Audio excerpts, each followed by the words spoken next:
Hello' everyone, বৰ্ণালী সৰু পাকঘৰলৈ আজি বনাবলৈ লৈছোঁ মান কচুৰ চেকা। এয়া চাওক, আমি মান কচুক চানা কচু বুলিয়ে কওঁ। আৰু মই ইয়াতে দুটা চানা কচুৰ দ্বাৰা কাটি লৈ আহিলোঁ। তো আহক ফ্ৰেণ্ডছ, মই আজি কেনেকৈ চানা কচুৰ খাৰ বনোৱা ৰেচিপিটো আপোনালোকৰ লগত শ্বেয়াৰ কৰোঁ। মই কেৰাহী গৰম দি দিলোঁ আৰু মই চানা কচুখিনি এনেকৈ কাটি ধুই আনিলোঁ। এয়া চাওক, আৰু এতিয়া মই কচুখিনি এড কৰিম।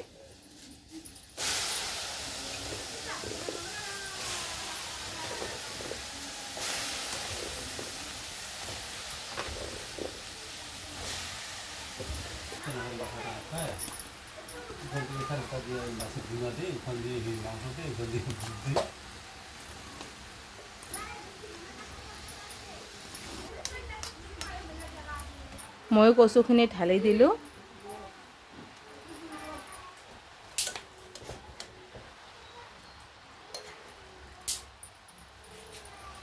আৰু এতিয়া মই এড কৰিম খাৰ। এইখিনি ভীমকলৰ খাৰ হয়। মই ইয়াতে 1 বাটি এড কৰিম। যিহেতু চানা কচু আৰু চানা কচুৰ খাৰ বেছিকৈ লাগে, সেইকাৰণে মই 1 বাটি আৰু অলপখিনি এড কৰিলোঁ।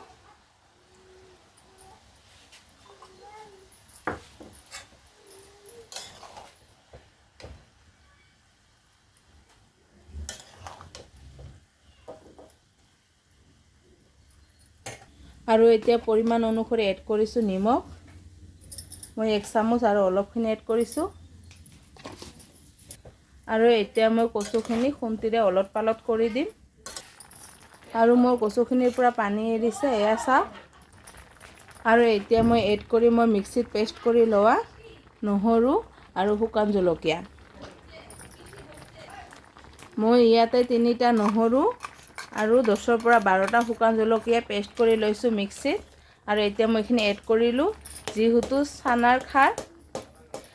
চানা কচু আৰু চানা কচুত অলপ জলকীয়া বেছিকৈ লাগে, সেইকাৰণে মই বেছিকৈ দি দিছোঁ।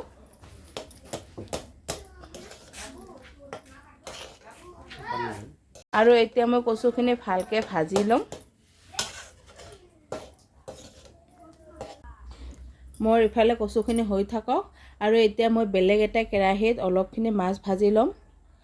চানা কচুৰ খাৰত মাছ নিদিলে ভাল নালাগে। মই সৰিয়হ তেল দি দিছোঁ আৰু তেলখিনি মোৰ গৰম হৈ গৈছে। এতিয়া মই মাছকেইটা এড কৰিম।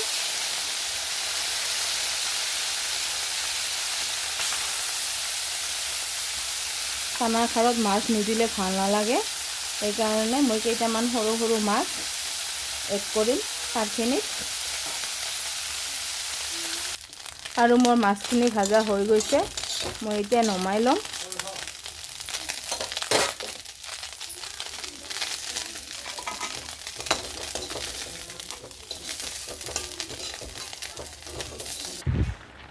আৰু মোৰ কচুৰ পানীখিনি বহুত শুকাই গৈছে, এয়া চাওক। আৰু এতিয়া মই এড কৰিম সৰিয়হ। আৰু সৰিয়হখিনি এড কৰাৰ পিছত মই কচুখিনি আৰু অলপ ভাজি ল'ম। মোৰ কচুৰ পানীখিনি যিহেতু এতিয়ালৈকে শুকোৱা নাই।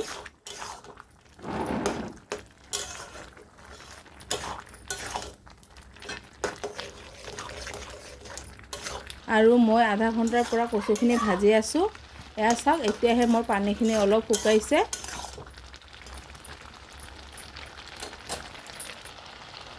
আৰু ইয়াতে মই লৈ লৈছোঁ আধা বাটি চাউলৰ গুড়ি, পিঠালি। আৰু মই এতিয়া পিঠালিখিনি পানীৰে গুলি ল'ম। আৰু চাউলৰ গুড়িখিনি মই এতিয়া পানীৰে গুলি ল'ম।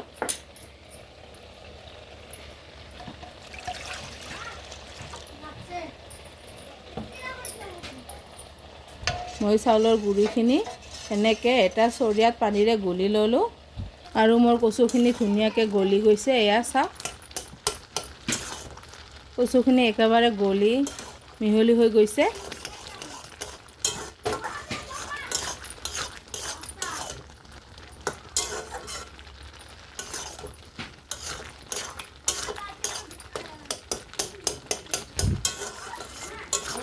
আৰু এতিয়া মই এড কৰিম পানী।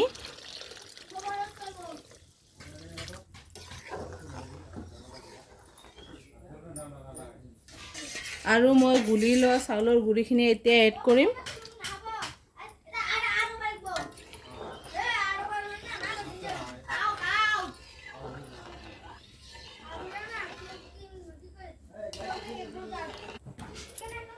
আৰু চাউলৰ গুড়িখিনি এড কৰাৰ পিছত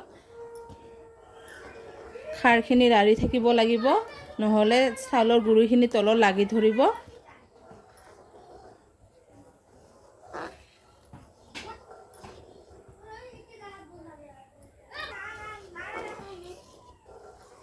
এতিয়া মই ভাজি কৰি থোৱা মাছখিনি এড কৰিম।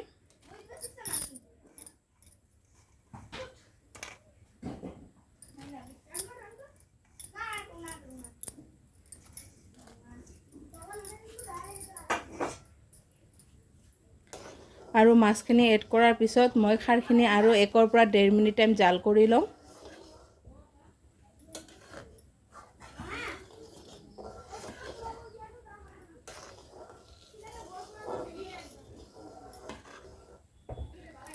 আৰু মাছখিনি এড কৰাৰ পিছত মই 1 পৰা 1.5 মিনিট টাইম জাল কৰি ল'লোঁ।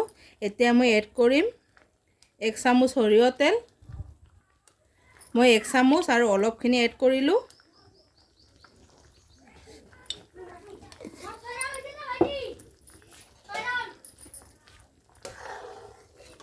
আৰু এতিয়া মই গেছ বন্ধ কৰি দিছোঁ।